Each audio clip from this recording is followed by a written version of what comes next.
자, 이 장표가 거의 이 강의의 시작과 끝점입니다.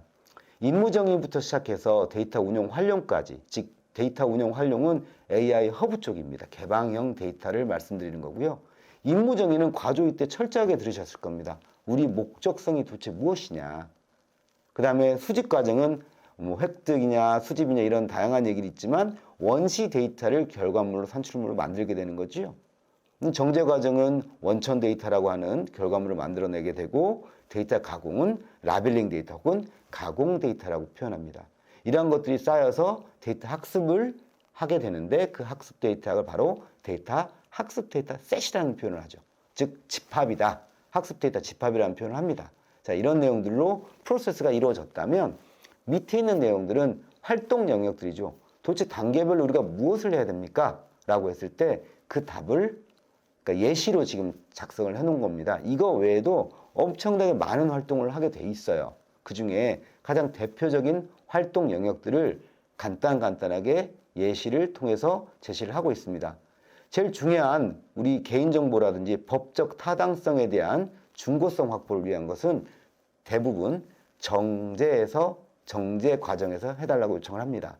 물론 어떤 과제별로 수집에서부터 이 법적 중거성과 이 개인정보를 식별해서 올라와야 되는 데이터가 있습니다. 그래서 단계별로 과제별로 약간씩 다르기 때문에요. 적절하게 맞추셔서 공정에 있는 활동들을 해주시면 품질이 원활하게 확보가 될 거라고 생각합니다. 자, 이러한 것들을 확인할 수 있는 유일한 과정들은 원사이클이라고 하는 수집부터 획득부터 저 뒤에 있는 데이터 학습까지 한번 돌려보고 나서 확인하는 절차. 이것이 굉장히 중요하거든요. 인공지능은 결과물을 알 수가 없습니다. 일반적인 인풋을 넣어서 아웃풋을 뚝 떨어뜨려서 A 이꼬르 B가 나오는 과정들이 아니고 인공지능 딥러닝에 들어간 다음부터는 A 이꼬르 B가 아니고 C가 나올 수도 있는 과정이라서 이런 원사이클을 통해서 결과물을 명확하게 공정별로 확인할 수 있는 유일한 단계입니다. 그래서 원사이클을 좀 많이 활용하셔서 그때그때 개선 조치됐던 내용들을 결과까지 돌려보시고 모델까지 돌려보셔서 적절하다라고 하면 그 상태로 계속 진행을 하시면 더더욱 좋을 것 같습니다. 마지막은 산출물들을 예시를 통해서 나열한 거니까요. 이런 내용들을 그때그때마다 우리가 확보를 해야 된다라는 표현을 장표를 통해서 말씀드리고 있습니다. 자, 이것은 앞에 있는 그림 중에서 공정별로, 데이터별로, 활동별로 이런 내용들을 크게 한번 그려놓은 것이고요. 앞에 있는 내용과 대동소이합니다. 최종적으로 학습 데이터셋을 만들어주는 게 중요하다. 그러기 위해서는 각각의 거꾸로 가는 단계별, 앞으로 가는 단계별을 이렇게 명확하게 어떤 내용들을 보시고 활동을 해주시는 게 좋겠습니다. 자, 이 안에서 빠진 게 뭘까요? 혹시 보이셔요? 검사가 빠졌습니다. 검사가 이 안의 내용들을 수집 획득해서 검사, 획득 끝나고 검사, 정제 끝나고 검사, 가공 끝나고 검사를 통해서 계속 개선을 하는 과정들을 말하는 겁니다. 마지막에 학습 데이터 셋을 통해서 학습을 했던 결과, 유효성 지표가 톡 떨어지겠죠? 이런 부분들이 이제 명확하게 보여지는 겁니다. 자, 이 앞의 내용들을 이제 좀 더 예시가 좀 더 강화된 내용으로 더 나열을 해놓은 거죠. 앞에서 계속 반복된 내용들을 여기서는 이 장표에서는 좀 더 자세하게 설명을 해놨습니다. 앞에 설명 안 해놓은 것 중에 하나가 임무정의에서의 법제도 준수라든지 라벨링 단계에서의 명확한 라벨링이 필요한 기준들. 자, 앞서 설명했던 것처럼 품질 개선을 위해서 제가 분석을 해보니 전년도나 전전년도 걸 분석해보니 라벨링 단계에서 80몇 % 이상이 안 됐던 이유가 무엇일까 보면 라벨링 작업자들과의 의사소통이에요. 실력이 없어서 그런 게 아니고 업데이트를 했는데 업데이트가 안 되고 계속 라벨링이 돼서 그걸 쌓아버린 거죠. 품질 활동을 제대로 못하고 검사를 제대로 못해줬던 이런 영역들이 생겨버린 것이죠. 실력이 있고 없고의 문제가 아니었던 거예요. 소통의 문제였던 거죠. 그래서 검사 기준이 애매모호해지고 품질 활동을 제대로 안 해주고 그 다음에 검사를 놓치고 그 다음에 개선되어 있는 라벨링 방법이 전달이 안 되고 이런 모든 것들 일련의 과정들이 그냥 일파만파로 커져버린 거예요.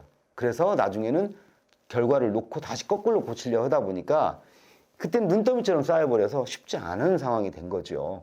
그래서 실력 문제가 아니고 적시, 적재, 적소라는 표현을 하잖아요.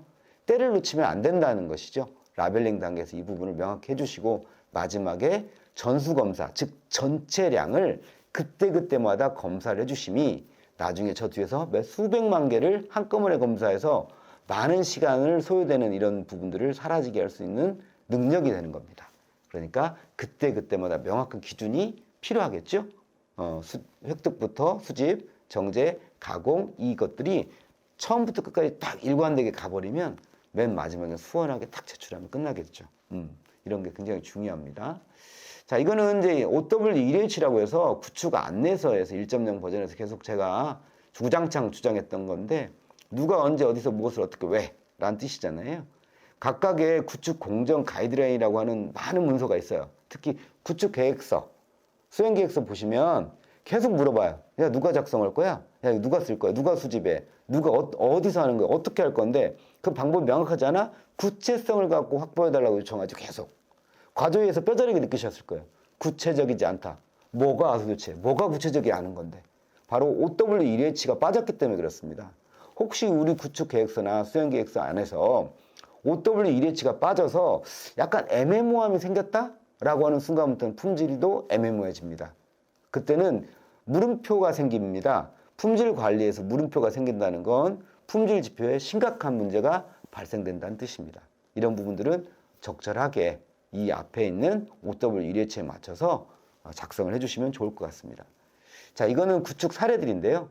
획득 단계에서 이러한 절차 과정들을 명확하게 제시를 하고 수행 담당자별로 업무 분장이 좀 명확해서 원시 데이터의 문제점들과 우리의 예외사항들, 기간 내에 할 수 없는 것들을 명확하게 제시를 하고 한계점을 해달라는 얘기죠. 그래서 이걸 통해서 정의를 하고 그 다음에 또 다른 예시를 통해서 보시면 장비라든지 어떤 명확한 기준, 즉 목적에 맞는 기준들, 수집 절차에 대해서 이렇게 명확하게 글로 남겨주고 예시를 통해서 그림을 통해서 혹은 표를 통해서 표현해 달라는 얘기를 이 사례를 통해서 지금 보여드리고 있습니다. 그래서 원시 데이터 수집 예외사항이라고 딱 명시가 되어 있죠. 뭐 이게 정답이냐 아니냐 얘기가 아니고 이러한 내용들이 노력들이 필요합니다를 통해서 지금 말씀드리고 있습니다. 자, 이건 정제 과정도 역시 마찬가지인데요. 정제도 이 정제에 대한 검사 과정과 기준들에 대해서 어떤 식으로 우리가 비식별화, 식별화를 하고 어떤 식으로 우리가 구분해내고 오류와 정상적인 것들에 대해서 표현을 해주고 있느냐 이런 것들을 정제 과정의 사례를 통해서 여러분들한테 제시를 하고 있습니다. 그래서 이게 정답은 아니고요. 이러한 노력이 있음에도 불구하고 품질이 떨어질 수도 있어요. 그렇지만 최소한의 기준은 가지고 가셨으면 좋겠습니다. 자, 이것도 역시 마찬가지로 가공 쪽 사례들인데요. 보시는 것처럼 요새는 왼쪽에 있는 그 랜드마크라든지 라벨링 바운딩 박스에 대한 어떤 기준들이 있는데요. 이 XY 좌표가 있어요. 근데 요새는 눈만 가려서 빅식별화가 되면 안 되고 내가 나인지 알아서는 안 되는 형태로 개인정보 보호 식별 부호가 바뀌었어요. 따라서 왼쪽도 완전하게 개인정보 비식별화가 됐다고 표현할 수는 없습니다. 현행화 기준에서 이것도 얼굴 전체를 가려야 될지도 몰라요. 하지만 이 데이터는 현재 지금 얼굴을 확인해야 되는 데이터이기 때문에 어쩔 수 없이 지금 이렇게 표현되는 것이거든요. 즉 상황에 따라서 개인정보도 필요에 따라서 법에 맞춰서 우리가 유용하게 가공을 해야 된다라는 표현을 하고 있는 것이고요. 가운데 있는 내용과 가이드라인도 다양한 가이드라인 기법들이 있잖아요. 라벨링 기법들이 있잖아요. 이거를 예시를 통해서 명확하게 해야만 크라우드워커들이 이게 안 돼, 이게 돼, 이건 할 수 있어, 없어 이게 명확하게 보이니까 업무가 좀 더 수월해지겠죠. 마지막으로 이제 이런 어떤 가공 라벨링 단계에서 보시면 임무정이라든지 어떤 이 문서화 기준들이 명확하게 좀 제시했으면 좋겠습니다라고 표현을 하고 있습니다. 즉 앞에 설명했던 모든 내용들이 가공, 정제, 획득 단계 거꾸로 갔잖아요. 제가 지금 이런 어떤 가이드라인들이 있음으로 해서 최소한의 기준을 가지고 우리가 품질 검사 기준서를 만들 수 있다는 얘기를 말씀드리고 싶은 거예요. 있냐 없냐, 있으면 잘 됐고 없으면 잘못된 것이냐 그게 아니고 최소한의 기준을 확보해서 모든 사람이 보편 타당하게 객관적으로 판단할 수 있는 근거가 있는 것이냐. 주관적 판단보다는 객관적 판단을 품질 관리가 해줄 수 있으면 좋겠다. 그것이 무엇이냐? 최선의 조치 방법이 바로 가이드라인 통해서 확보할 수 있는 것이다. 라고 말씀드리고 있습니다. 자, 이제 검사 과정들이죠. 이런 검사의 어떤 불일치, 일치, 검사 기준. 자, 이 검사 기준은 어떻게 나오냐면 앞에 있는 획득, 정제, 가공에 있는 이 가이드라인을 통해서 명확한 기준을 가지고 판단 근거가 생기는 것입니다.